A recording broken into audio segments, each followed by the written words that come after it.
Hello, everyone, and welcome back to the second installment of our divisional previews. Hello, everyone. I am William D. Morgan, host of the Total Sports Radio Network NFL Division Preview Show. I am joined by Mr. Justin Godsey. Justin, how you doing today? Oh, I'm doing great, man. Thank you so much for having me back on here. I'm very excited to do this AFC South Division preview. All right. As he said earlier, we are breaking down the AFC South. A lot of questions going on about that division, the way it's shaping up. I can't even talk right now. Jadeveon Clowney, there we go, is scheduled to make his return to the roster August 17th. I hope that's a reality more than just a pipe dream. Be kind of interesting to see what he can do a whole season with Mr. J.J. Watt.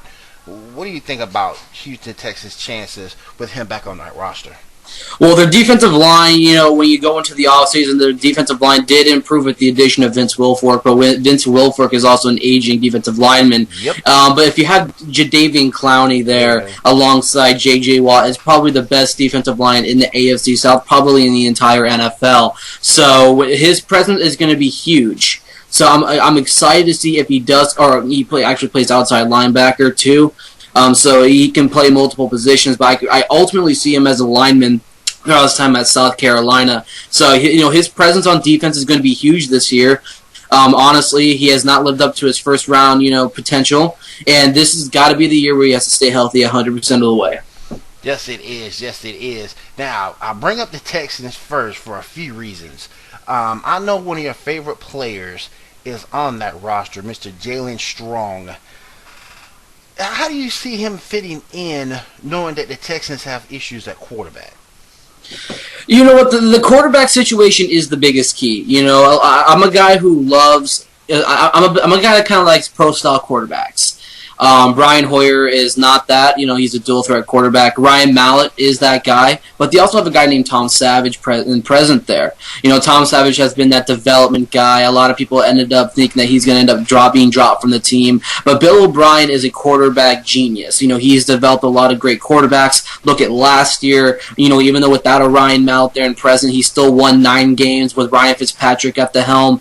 But this is a whole new team now. It's a whole new quarterback battle. You got Brian Hoyer there, like I said, and Ryan Mallett. My personal favorite is Ryan Mallett to win that starting role. I think Brian Hoyer is going to be a good backup option. His time in Cleveland was kind of rocky, but he's not that guy I'm going to have the full build of confidence in. If you expect him to lead that team into the playoffs, I don't feel 100% there. Ryan Mallett right now is not even that guy either. I think that Ryan Mallett, has not yet proved himself. A lot of people are very much hyping Ryan Mallett right now as to being the next Tom Brady in the NFL. I don't see that. I think that Ryan Mallett is just going to be, a decent caliber quarterback. I'm not expecting him to be, reach Tom Brady numbers in coming years. But, it all depends on who wins, and then we'll see on how it goes from there. And then how it pertains to the receiving core, they're not going to have an Andre Johnson. They have a very much developed DeAndre Hopkins to take over his position. They also brought in Cecil Shorts III from the Jacksonville Jaguars, and then they also brought in Nate Washington from the Tennessee Titans. So, yeah, you don't have an Andre Johnson presence there. He went to the division rival, the Indianapolis Colts. But needless to say, they still have a nice development wide receiver in my boy Jalen Strong from the Arizona State Sun Devils. Going to all the ASU games, Jalen Strong is going to be a force to be reckoned with. He came into the Texans camp a little bit, overweight, before, training camp opened up, but he has slimmed down a little bit, so his conditioning has, been so phenomenal over the past few weeks. So that's very good to have, health-wise for him. So he's going to be, a guy who the Texans don't think are going to have that big of a year. They don't expect Jalen Strong to go in there and expect an immediate impact. He's going to be a guy that's going to be learning behind the veterans like a DeAndre Hopkins, the Nate Washington, the Cecil Shorts. But just give it due time. This year, I do expect him to have average rookie number at the receiver position. But honestly, I think that Jalen Strong could be a weapon immediately in this Texans offense because he's kind of like a Mike Wallace. If you look at his time in Arizona State like I did, he was a deep threat receiver that can catch anything. Look at the game against USC in which quarterback Mike Bercovici threw that Hail Mary. Jalen Strong was there to catch it. He's like the Mike Wallace of the Houston Texans right now. I think the Texans should immediately put him into the mix and get him the ball as soon as possible, because he can be that receiver that can get you, 30, 40 yards, in the deep pass. Now, I'm going to go one step beyond you. I think Jalen Strong, you're going to see him contribute more than you think. And the reason why I say that is because Cecil Shorts, his injury history isn't that great. He's always missing games, maybe a game here, a game there. And if Jalen Strong can show well in those games that Shorts miss, he could easily grab that third receiver spot. And once he grabs that third receiver spot, the sky could be the limit for him. Oh, absolutely, but you can't really predict injuries. I mean, a lot of people say, well, I can predict that, look at the way he plays. I mean, look at quarterbacks. I mean, who predicted Tom Brady was going to get injured in the 2007 first game of the year against the Kansas City Chiefs? That's true. No one predicted that. Man. But, Cecil Shorts is still a quality wide receiver. Last year in the time that he'd play, 53 receptions for 557 yards and a touchdown. I mean, for what it was, that was okay, but, he's a slot receiver at best, being only 6 foot, 202 pounds. He's a very small wide receiver, but he can still make the plays. But Jalen Strong, say Cecil Shorts does continue his injury ways, Jalen Strong could easily work his way up into the higher ends of the depth chart. Mm-hmm. And once he does that, then you can just see him go off. I love him, a late round pick in fantasy too, by the way, for those wondering. Now, speaking of fantasy and the Houston Texans running game, don't forget about one Mr. Arian Foster.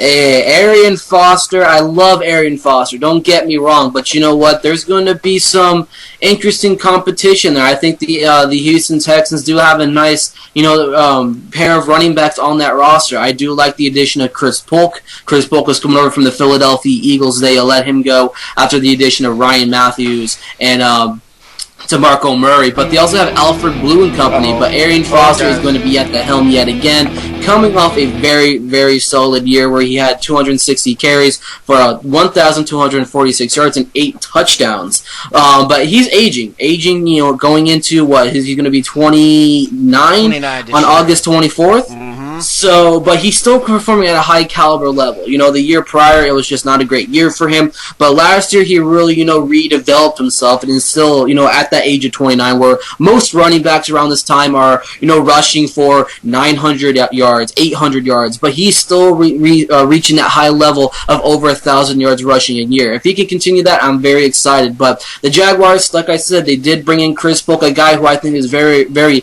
underutilized in teams' offenses. They also have Alfred Blue there from LSU. They brought him in a couple of years back. Mm-hmm. And I think that it's an excellent, depth chart right now in Houston. It was better than what it was a couple of years ago where they had to use, or a couple of years ago when Matt Schaub was still around, where they had to dig deep into the free agency market in order to replace an injured Arian Foster. They didn't even have an Alfred Blue or a Chris Polk at the time. Right. Exactly. Another issue of concern for this team, look, since Owen Daniels left, tight end has been a position of concern for this team. Do you think that continues, or is C.J. Fredericks going to be the guy in his second year to make that leap? Well, you also got to make a case in for tight end Garrett Graham. Garrett Graham has been that veteran on this roster. Owen Daniels is extremely missed in the Houston Texans tight end system. But C.J. Fedorowicz coming out of Iowa State, I do have a lot of hype for him going into another year with the team. A lot of people did not expect him to really land in Houston. They think that, at the time, that Garrett Graham, Ryan Griffin was going to end up being the team's primary options. But C.J. Fedorowicz coming over here is going to end up making a big impact going into a second year with the team. Last year, in his first, taste of the NFL, 4 receptions for 28 yards and 1 touchdown. I would want him to get a little bit more active in the Texans, offense, get him a little bit more involved into the, the kind of offense that they run. If they use the right quarterback.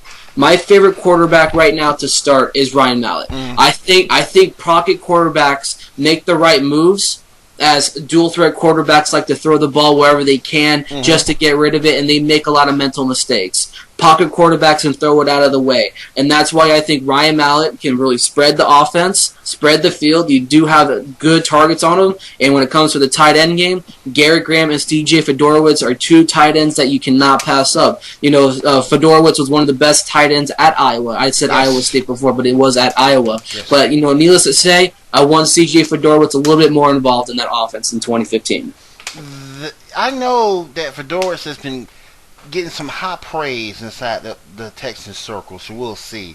Another issue of concern for me, not so much the front seven of the Texans, because the front seven is very stout. What about that Houston Texans secondary? The secondary, it got a whole lot of questions around there. I mean, there's not really of a much, standout player on the defensive backs. I think that's going to be the ultimate concern for the team. I mean, they got Raheem Morris, which is a big addition to the team. They also got Jonathan Joseph, two veterans of the game. But outside of them, the depth just goes down. It goes really much down. And they really need that's going to be the area of concern. Not being too familiar with some of the teams. I know a couple of guys, name-wise, like a Terrence Parks, a Daryl Morris, a Jamal Roll. Those are a couple of guys that really stand out to me. But outside of that, those guys are not really solidified, all awesome backups to have to, like I said, Jonathan Joseph or Raheem Moore. That is going to be one of the positions or areas of the team where it's going to get very, very interesting to see how they can play down the line. And it's going to get interesting. It's going to get interesting quick. You better be ready but when you play against a team like the Colts, and we talked about some of those additions with Andre Johnson going over there from the Texans. We'll get into those guys in a minute, but those Colts are still loaded. If that wasn't loaded last year, they are definitely loaded this year. We'll get to those guys in a second. Right now, though, I want to go into talking about the Tennessee Titans. Okay. What is your opinion of the Tennessee Titans? Particularly, who's going to be your starting QB? Is it going to be Marcus Mariota? Is that even a question? I mean, I take Marcus Mariota over, an Alex Tanney, Charlie Whitehurst, Zach Mettenberger. I know Zach Mettenberger before Mariota was even drafted. Mettenberger was trying to campaign himself as the team's primary starter going into 2015. I'm like, Mettenberger, I love the way you play. You're a pro-style guy. I love pro-style. I'm a sucker for pro-style quarterbacks. But you're not that answer in Tennessee at all. I mean, you gotta. There's more development under you. I mean, you gotta get to a guy who has the biggest impact. Right now, that's how it is. I think Marcus Mariota really brings that ultimate, punch. A lot of people are like, well, why can't he just learn behind a year? You can't really make a case for that because Blake Bortles started. But a lot of people were complaining about Blake Bortles, which we'll get into that here in a little bit too. Why can't Marcus Mariota sit out a year? You know what? That is a good question. Why not? It's ultimately up to what, Ken Whisenhunt wants to do because he is an offensive genius just like Bill O'Brien. Yep. That's why I think it's going to be a very interesting battle between the Titans and the Texans this year because both teams have improved drastically. For the Titans, it was on offense. For the Texans, it was kind of on offense too. So it's two good offense is going to be battling it out. So, with the addition of Marcus Mariota, it's going to change the future of the Tennessee Titans. I'm really excited to see what Marcus Mariota does going forward with the team. Do I expect him to have a year where he goes out and, throws for 3,000 yards or, be like the next Tim Tebow where all he does is win games? He has a caliber. He's a great quarterback. He's a dual-threat quarterback. That does help him. That is what got him wins and helped him get wins, and also with an excellent team around him during his time in Oregon. But he's going over to a Tennessee Titans squad where he is coming equipped. I really like what the Tennessee Titans have done.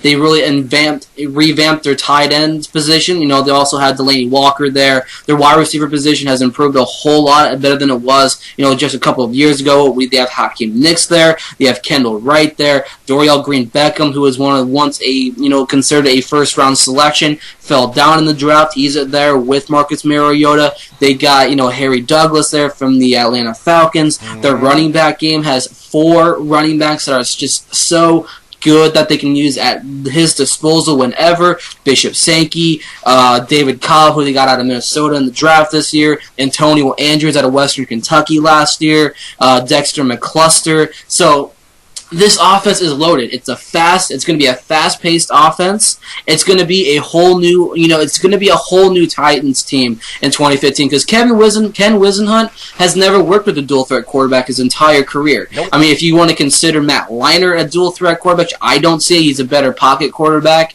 Look at his time in Arizona. From there, Ken Wisenhunt went to go play or coach Kurt Warner. From there, he went over to the San Diego Chargers, I think. I know I'm probably missing out. Well, yeah, he went to the San Diego Chargers. He worked out with Phillip Rivers there. Coming into last year, Jake Locker is injured. He retired. Zach Mettenberger. And now you have Marcus Mariota. Now you have a whole new fast-paced offense. You have a lot of speed on this offense. And that's why I think it's going to be a very, interesting Titans team in 2015. I have a prediction. I think by the end of training camp, David Cobb is going to be your starting running back for the Tennessee Titans. Really? I do believe that. There's no confidence in Bishop Sankey? Nope, none. After looking at him last year, none. Well, you can't base off 1 year. I mean, he was also on a team with the offensive line was just shot to shit. Yeah, but you can't really say much. Yeah, but if you look at what David Cobb gave you in college, he just seems to be a more confident runner. Sankey looks to be like he's hesitant. In the way he carries the football, he worries more about ball security than hitting that hole hard, in my opinion. I just like the way David Cobb is looking. I think he's going to be your starting running back before the season, at the end of training camp, rather. I think he really will be. I like the way he's looking right now. And that burst of speed he gives you, and that confidence he gives you to go in between the tackles, ooh.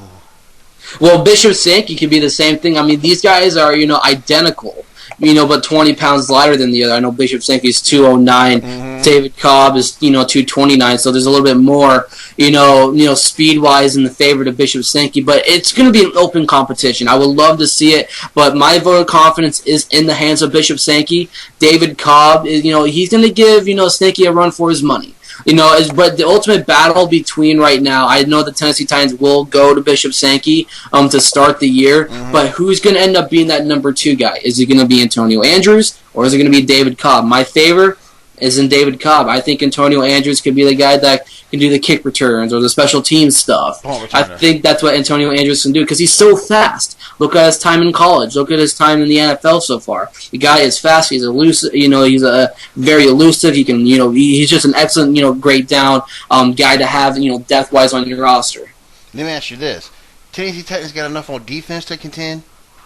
Well, I like the addition of Brian Arakpo. I mean, they've gotten a couple of guys over to this defense to really help out. I mean, if you go into their draft, they were mainly looking to add on offense. They really attacked the offense well. I think that's where the team really did fall in the draft. They were just looking to add offensive pieces, which is a good thing to help out Mariota, but you also, abandoned your defense. You only added a linebacker out of Dion Mount out of Louisville. That's the only addition you ultimately got on defense outside of Angelo Blackson out of defensive tackle out of Auburn. But, it's still the same defense as it was last year.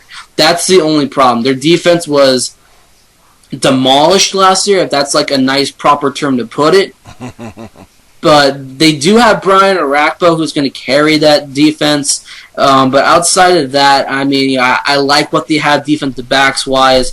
Michael Griffin, who else is in there in company? You got, Cody Sensabaugh, Damian Stafford. I mean, they have good additions for the future. But right now, they really did abandon, adding some, a linebacker or two or a couple of defensive linemen. But that's the only thing that they ultimately did, abandon in the draft. Yeah, they're weak in that front seven. But that secondary is nice. You still got Jason McCourty there, veteran holdover. So, yeah, you still got some definitely good quality talent in that secondary. But they got to fix that front seven. You can only you can only hope to have so much coverage from your secondary to hold, and without a pass rush or a question pass rush, it's going to be kind of hard to win in that division. Absolutely. I think that, with Carl Klug there, I think Carl Klug is going to be that guy to really depend on, and also Daquan Jones.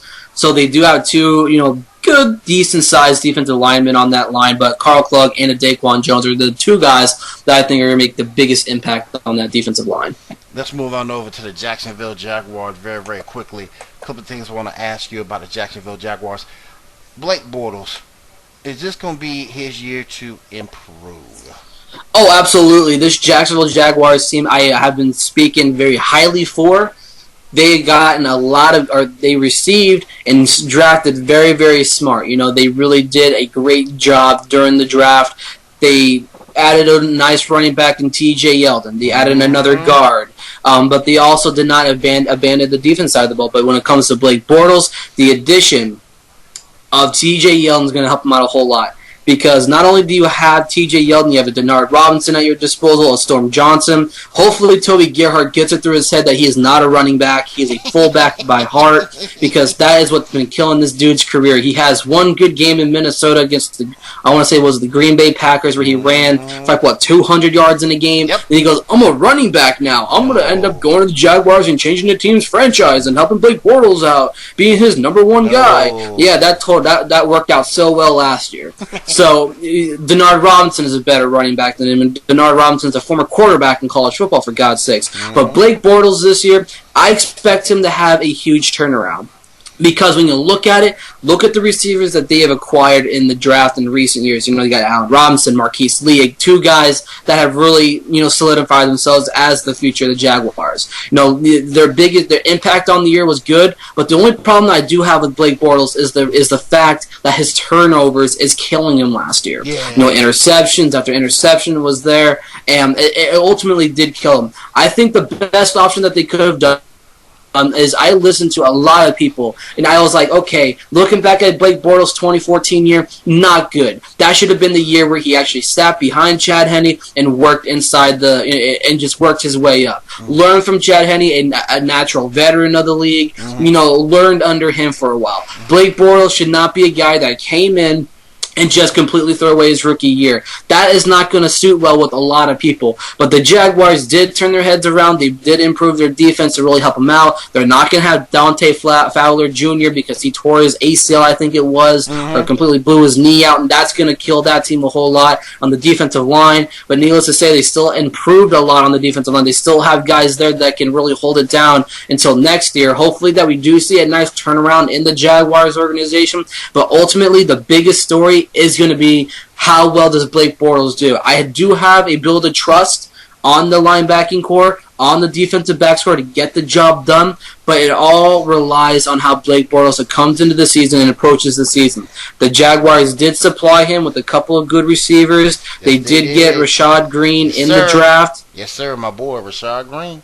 They also got Julius Thomas, which is going to help out the team a very whole lot. I'm telling you, if Blake Bortles drops this year for 2 years straight, I don't know what his future going into a third year with Jacksonville will be. If he drops the ball, this is a huge year for Blake Bortles. Julius Thomas is going to end up being his safety blanket. If you don't have it downfield, you'll have it in the middle. We'll definitely have it within the middle. Maybe working the sidelines a little bit with Julius Thomas. You can put Denard Robinson in the slot from that running back position. There's a lot that you can do on that team. This receiving core is stacked, like I said. Rashad Green's coming over here. I think he played for UCF.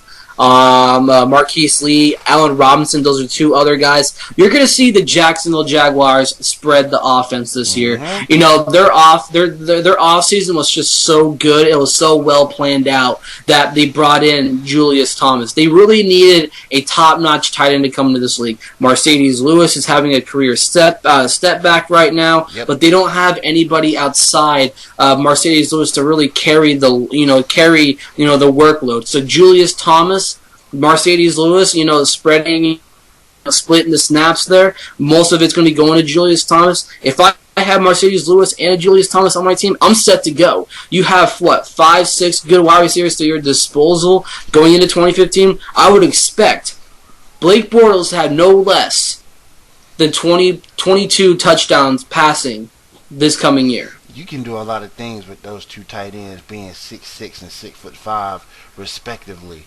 You can do a lot of dual tight end sets. You can steal that line from the Patriots. You can do a lot with having two quality wide receivers that they have. And Julius Thomas, might kick Mercedes Lewis, kind of get his butt in gear a little bit and start playing a little bit better than he did last year.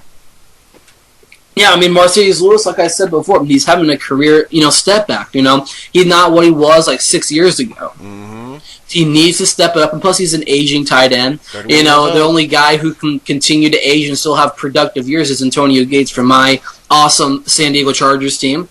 So, that's the only thing. I think that, Mercedes Lewis' starting role is his to lose, but, now that Julius Thomas is there, we can already, ink the paper and just say, Julius Thomas is our guy going forward. Mercedes Lewis, could he end up getting traded? He could, but it will all depend on what the Jaguars want to do at the tight end position. I know they do have, 3 other guys behind them, like Clay Harbor, Nick Jacobs, Ben Koyak. Mm-hmm. So, you know what? The best option is I would keep Mercedes Lewis for the year. If his season does not, turn out to be so good, even as a backup, you can always go into the offseason, either release him or, trade him for, future compensation in the draft, like a 7th round pick or a 6th round pick, right. Because that's what any team's going to pay for or get for him. He's not going to end up getting anything above a 5th round selection, and if you're even lucky, if a team only wants to take a 5th round selection, give it to the Jaguars for Mercedes Lewis. But needless to say, they really did improve a whole lot receiving-wise for Blake Bortles. I cannot wait to see how this offense approaches in 2015. Let me ask you another question. We also have Nick Marshall on this team, a converted cornerback from quarterback on this team. Does Nick Marshall hold up in camp as a corner? I've never seen him play a single snap of defensive football in my life. Me either. So that's the ultimate problem. I know Nick Marshall is such a small player, but it does stand out a little bit more. He does have the speed. Mm-hmm. It's there. We saw that when he played college football as a quarterback. Right. Tackling wise, oh my God, I don't know. I mean, it's throwing up in the air. Never say never. Right. Anything can happen. There's a lot of things that can happen. It has not really been a nice transition from an offensive player to a defensive player in a span of 4 months. Yeah. So he has a lot of learning to do. But I don't see him starting 2015, any games in 2015. He's still going to be in that development phase. He has to develop into, learning to tackle, number 1. Right. Staying in coverage, number 2. Right. Try not to get blown in coverage, number 3. That's a big one. So, it's questionable with Nick Marshall, but I want to see what the kid's got. It doesn't hurt to give it a try. Then we talked about running backs earlier. There's another running back on this team I thought it was kind of interesting who came over from the Baltimore Ravens, Bernard Pierce. Does he stand a chance to get any snaps or any carries at all from what you saw in Baltimore? Oh, he does, but it's going to end up being a very interesting running back by committee if that's what the Jaguars are really looking for. I know that T.J. Yeldon was a back at Alabama who really took the entire college football world by storm when he first appeared on the scene. Yep. But Denard Robinson is good also to be there in company. Bernard Pierce came into a situation where it's very, very tough to really. You're going to be in a very interesting battle. Because Storm Johnson is there. He was used very well in his time in the past couple of years. He was with Jacksonville. So I would not ultimately drop the ball on him. Denard Robinson, he can play receiver. He can play, running back. Last year he really, bust out onto the scene. Finally, he did that. So I don't think the Jaguars are going to ruin his mojo there. But Bernard Pierce really, pinned himself into a corner. He's really going to have to stand out from the rest here in training camp and going into the first week of the preseason. I think that if he's going to do it, he's got to be that number 2 guy. I just don't see, T.J. Yeldon, falling into the depth chart. You don't go out there into the second round in the second round and just not, go with your guy. I know there's been a couple of teams that drafted running backs in the first round, like the San Diego Chargers and the St. Louis Rams, but needless needless to say, T.J. Yeldon was drafted at the right time in the right round, but he does stand out from the rest in this running back core. Denard Robinson, he's fast. He can't be your every down back. You can use him as like a Danny Woodhead like San Diego does. Use him as his third down back. Bernard Pierce can be, your backup to T.J. Yeldon, but that ultimately is what is going to be Storm Johnson's role. Are you going to put him to special teams? Are you going to end up being your punt returner? Whatever the case may be. That's the ultimate problem. They do have 4 solid running backs on this core. Not naming Toby Gerhart, for God's sakes. That guy's a fullback. He's a fullback, not a running back. He's a fullback. Jesus. And it kind of shocked me that he thinks of himself that way, because fullback in the NFL nowadays is pretty much a dying breed. It kind of is. It only works on goal line situations because that's every team needs that extra push. That's why a lot of teams, when they're at the goal line set, you're going to have that extra push. That's where fullbacks come in and do their thing. But, Toby Gerhart, being at 231 pounds, 6 foot, he is a little bit, has the extra chunk on him. So he just needs to come to terms with himself and says, okay, I got to go back to my original roots. I was a running back at Stanford. Coming into the league with the Vikings, I was a natural fullback. Just go back to where you were. You're not going to end up getting remotely any carries that you had before in college. This is the NFL. You're 5 years outside of your college days. It's time to start thinking literal. If you want to become a running back, you're not going to get on many rosters as it is right now. So think about it, Toby, and please just go back to a fullback. Do us all a favor, buddy. Come on. Your brother's cool. His brother's name is Garth Gerhart, another Arizona State Sun Devil. But please, Toby, I like you, man. Just go back to being a fullback, please. Go back to your natural spot. All right, last thing we're going to cover on the podcast for today. Indianapolis Colts. Talking about a loaded team, particularly on the offensive side of the football. Very crowded team. Yes, very crowded as well. What's your take on the Colts this season? What is there to say? This is going to obviously be the first place team. There's no way around it. They have a stacked linebacking core with the returning of Robert Mathis. They got Daquel Jones there. They got Trent Cole there. Bjorn Werner there. Their defensive backs core is still very solid. Greg Toller and company there. Vontae Davis. Devron Carr, Arizona State Sun Devil representing, buddy. And then you also look into the offensive side of the ball. You got my boy Andrew Luck. I was originally not a Colts fan. I love watching the Colts now. Andrew Luck has really turned the way I look at the Colts now. The Colts can be a Super Bowl caliber team, and they are my favorite to represent the AFC in the Super Bowl in 2015. Giving you guys a little bit of a spoiler here for my Super Bowl prediction. But not only that, the running game has improved a whole lot. The addition of Frank Gore from the San Francisco 49ers, that's going to be very huge for that team. We got Vic Ballard. If you want to give Vic Ballard, hopefully that he's healthy, he can make a nice presence behind Frank Gore. Then you have Dan Herron, Azurlon Tipton behind him. And then you also have a guy from Yale University and Tyler Varga. That's a guy who I'm expecting. Hopefully he makes the roster. Even as a practice squad member, he is a solid running back. And he can really get the job done going down the line. He has that kind of, swag to him that he can end up being, a backup running back in the league in years to come. He just needs more development. Then you look into the receiving core. Tight end position, Kobe Fleener, Dwayne Allen. I'm okay with it. Yep. Then you get to the ultimately crowded wide receiving core, which has 4 starters that can start on any team that you put them to, maybe 5. Dante Moncrief, the addition of Andre Johnson, Philip Dorsett from the University of Miami, T.Y. Hilton, Chris Carter's son, Deron Carter. And, these receivers, Andrew Luck is going to have probably one of the most fantastic seasons his entire NFL career.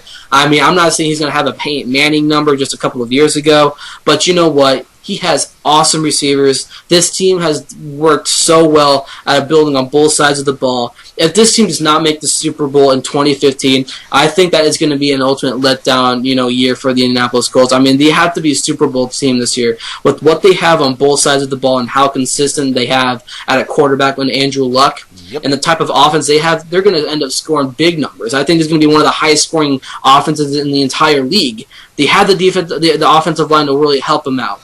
Yep. They have Lance Lewis. They have Todd Hermans. Who else is also there? Anthony Costanzo, Joe Reitz. This team is just beautifully.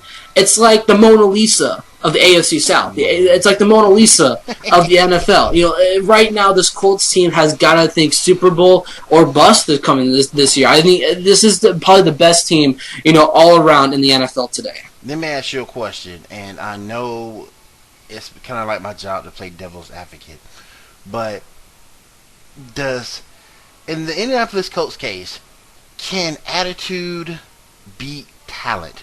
Let's say they face against one of those physically imposing teams that can just smack you in the mouth. Well, they do get their asses kicked by the Patriots every year. They always, the final score is 7-40 every time they play in the playoffs. Have they overcome? Have they gotten better enough? Have they improved enough to be able to overcome a team like that? Particularly when you play a team like Pittsburgh, who not only can run the football well, but can also pass the football. Or they play a team like Baltimore, who, again, can just physically just be imposing. Have they improved enough to overcome and succeed? I think that they have. I mean, we all know, because when you look at the Indianapolis Colts start of the year, I think the schedule it favors in them so well. This is a team that can easily win 5 games in a row, because they get Buffalo, the Jets, the Titans, the Jaguars, and the Texans. That's 5 weeks of an easy start at 5-0. Then your schedule gets a little bit rough after that. You get the returning Tom Brady. That's going to be pretty interesting, because we all know no disrespect to you Patriots fans, but every time you guys get close to a championship ring, there's always controversy around your team. It was last year, was the deflated football. Then we have Spygate. I mean, God, what else is going to happen? Are you going to end up, ripping cleats off people's feet? You end up ripping jerseys? I mean, God forbid. I mean, it happens. I mean, but I respect Tom Brady and the Patriots, so that's going to be an interesting matchup.